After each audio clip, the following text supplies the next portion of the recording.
Good morning. It's a pleasure to be here this morning with all of you to talk about a very important person and a person that we need to go to Albany to represent us, and especially me as a City of Poughkeepsie resident for 23 years. It's important that we have representatives in Albany that reflect the values, the culture, and the diversity of the City of Poughkeepsie. And I can't think of a better person than Sakima Green Brown to represent me and my family in Albany. This morning we are joined by Congressman Chris Gibson, who has done that in Washington for us. He has represented his district with integrity, with honor, and with courage. And you know, I've been thinking a lot about the races that are going on, not only in the country, but within the state of New York. And we hear this consistent theme about a war against women and the fact that the Republican Party doesn't stand for values that support women and families and things that are all related to that. You know, I was thinking about Sakima. What Sakima is going to do when she goes to Albany, it's not going to be about a war against women. It's going to be a battle for integrity. And that is what the state legislature needs desperately, both in the New York State Senate and the State Assembly, where Sakima is going to serve with honor. But when you talk about integrity, you talk about honor, you're talking about Chris Gibson, our congressman, and it's my pleasure to introduce to you Chris Gibson. Thanks, Ron. Thank you so much. Thank you. I'll gladly take it. Rob, first of all, thank you for the warm introduction. Ladies and gentlemen, thank you for joining us today. Sakima, I'm so incredibly proud to be with you today to give you my strongest endorsement. And you know, I'll just say this right up front, that you could serve candidates for the State House across this country, and you would be hard-pressed to find a more qualified candidate to run for State House. You know, this really is just the whole package. You know, Sakima Green Brown is the pride of Poughkeepsie.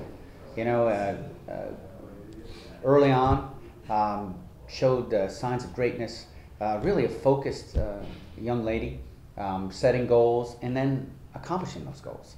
Sakima attended the United States Military Academy at West Point, a very difficult selection process to get into West Point. Sakima excelled. Not only getting in, but doing well at the United States Military Academy at West Point. And, you know, as fate would have it, we were actually there at the same time. I was on the faculty from 1995 to 1998. Sakima, a graduate from 1998, and she went into the Armed Forces as a leader following that. And like all servicemen and women, called to duty overseas and fought in the war. So we've got a combat veteran here as our candidate, and a combat veteran leader, somebody who focused in a very challenging period and a challenging geographic space, having spent time in Fallujah. I think the viewers will certainly recollect some of the hardest battles that we had in the war. We're in the Fallujah region, and Sakima excelled. Under high pressure, she got the job done. And she comes home, and she gets invested in her community. She is the commander of the VFW, and some know that among my priorities has really been trying to get our younger veterans into our veterans organizations, the VFW, the American Legion, firstly because these organizations do wonderful work for the community.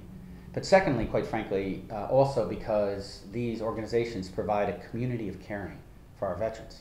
And really, we provide support for each other in these organizations. And as we all struggle to get our arms around post-traumatic stress and how we can do more for veterans, I'm a firm believer that the peer-to-peer programs are critical to that. All these other programs that support are essential as well, but the peer-to-peer program is absolutely critical to this. And so to have Sakima get involved in the VFW and then to take on leadership, she's a commander in the VFW. I think this is really important for our communities. And look, Sakima is also a small business owner, so she understands. When we talk about growing the economy, talk about creating jobs, here's somebody who understands this firsthand.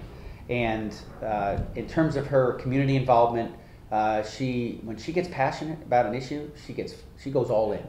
And getting involved in education, I'm going to talk more about that in a second, but her credentials. She got on the school board. You know, I say today that she comes forward with remarkable credentials to run for a state house.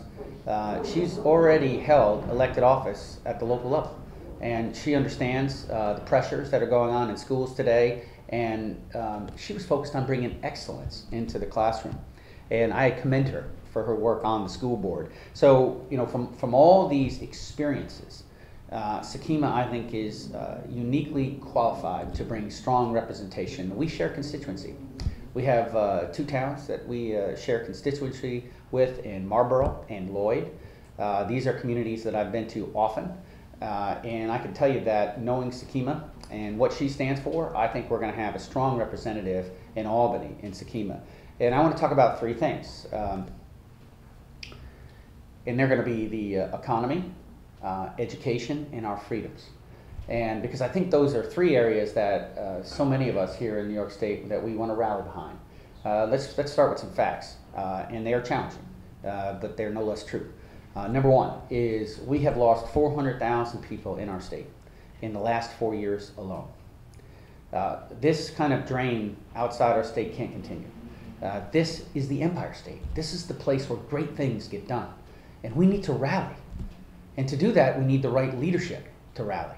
And we need pro-growth policies where we expand this economy so that we create jobs and that those that have jobs feel safer in them and that we see wages rising.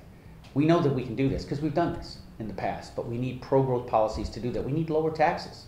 We need lower energy costs. We need to deal with the healthcare situation and look to lower those costs and have smart regulations. And then we need smart investments. And who better to do that than somebody who owns a small business, somebody who brings all these experiences to bear. So number 1, growing the economy. The second issue is education, something near and dear to all of us, something that we're passionate about. And I have always believed that the approach we should have is one of empowerment, not of control, but of empowerment. You know, a bureaucrat in Washington doesn't know best how to educate our kids. And you know, to say that one size fits all, homogenizing education is really to misunderstand the essence of education. Because what works in the Bronx may not work in upstate New York and vice versa. So we need to have empowerment of localities. Doesn't mean you can't express goals. Certainly our school boards are endeavoring to do the right thing, and our teachers are every single day, along with administrators and parents. So when the federal government produces a study, we should read it and figure out what works for us. But when there's a difference between that and then saying that if you don't comply with all these rigid stipulations, we're going to cut your funding off, we're going to significantly reduce it. That's not helpful. That's not helpful. And in some of the competition that's come forward, attendant to initially No Child Left Behind, and let's be clear on this, this started well before President Obama's administration. This started, quite frankly, in President Bush's administration. And you know, his wife was a teacher. I think he had the best intentions, but I also think we headed down the wrong path. And we have seen now a significant rise in unfunded mandates on our schools. This is a real problem. This is a real problem that school boards have been dealing with. You know, the minute they sit down, 75% of the budget's already spoken for. We cannot have this. If it's such a good idea, then the federal government should pay for it. This is a bill I co-sponsored. It's a democratically authored bill, Chris Van Hollen from Maryland, but it basically says that we should fulfill our pledges that we brought forward when it comes to the Individuals with Disabilities Education Act, the IDEA, which came forward in the early 1970s. Federal government pledged then, when they brought forward these, that they were going to pay at least 40% of this requirement. Federal government today pays about 16 or 17%. It's just wrong. You know, I mean, we either need to roll back that unfunded mandate piece of it or pay for it. And I think that's important to empowerment. The second piece to empowerment is to recognize that ultimate decision on curriculum and pedagogy needs to be in our communities. And this is why we want common sense, not common core. And for that, and also for the pedagogy, for these approaches, which is often age inappropriate, and we have relied on an extensive, onerous, high-stakes testing regime that is out of control. I'm the author of a bill, a bipartisan bill in the Congress that will help Sakima as she goes to Albany that would roll back that onerous high-stakes testing regime back to pre-No Child Left Behind. And it's gaining momentum in the Congress. It's supported by the teachers union. It's among their top 2 priorities, and we think it looks good as we go forward from here. And I need to help Sakima as she brings this same message to Albany. I want to say also to privacy issues. We have parents that are very concerned. As this Common Core is brought forward, it steps on privacy. There's all kinds of data collection and concern about data mining and where that information is going. It's just plainly wrong. So, that's the second reason why Sakima needs to go to Albany, because our parents, our communities are concerned about this. And she's on the right side of this issue. And then the third piece, it has to do with our freedoms, this exceptional way of life, which started off as a radical experiment in the 18th century, the idea that a bunch of farmers could be self-governing. Well, we've proven it to be true time and time again. And what we need is to recognize this, that even going back to the Declaration of Independence, we hold these truths to be self-evident, that all men are created equal, endowed by their Creator with certain inalienable rights, that among these are life, liberty, and the pursuit of happiness. And to secure these rights, governments are instituted among men, deriving their just powers from the consent of the governed. That was at the beginning. That was our social contract. Notice that these rights actually come from God. Governments are instituted to secure these rights. And that means a belief in us. Now, with rights come responsibilities. I want to be clear on that too. We have responsibilities, but we recognize these rights. And governments are instituted to secure these rights. So in this election, we're talking about the Second Amendment and we're talking about the SAFE Act. And we want to get rid of that. But I want everyone to know that even if you don't own a gun, you should be with us on this issue, because the Bill of Rights is integral. And I stand as strong on the First Amendment as I do on the Second Amendment and on the Fourth Amendment. And I want you to know, all three of those amendments have been under attack at various levels of government. And I believe in us. And I think it's also, the Bill of Rights unites us. It brings us all together. We can dispute and have big debate about a whole host of issues, but we can all agree on our rights. And this is why Sakima is the right candidate, because she understands this. She's about empowerment. Her whole life has been about empowerment, and she leads by example. And that's why I'm so incredibly proud to endorse her today. And I think that she is a strong voice for all Americans, and I'm proud that she's standing forward on the RCI line. So, Sakima, you have my highest endorsement. I'm so incredibly proud of you. God bless you. Thank you. Yeah.